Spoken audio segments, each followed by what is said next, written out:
আরে ও লোকটা আজকে আমাকে পাতা দিতে আসলো না যে, যাই লোকটার খোঁজ করে আসি তো। ভাই আমি নামাজ পড়ার সময় যে লোকটা পাতা দিত ওই লোকটা তো আজকে আসে নাই, ওই লোকটার কি হয়েছে? ভাই আমি তো ওই লোকটাকে 2 দিন যাবত দেখতেছি না, ওর বাসার সামনে, আপনি গিয়ে দেখে আসেন।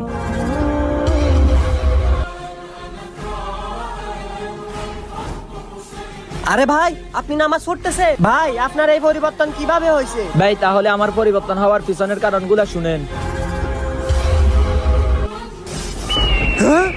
আল্লাহ সকলকে হেদায়েত দান করুন, সবাই কমেন্টে আমিন বলে যান।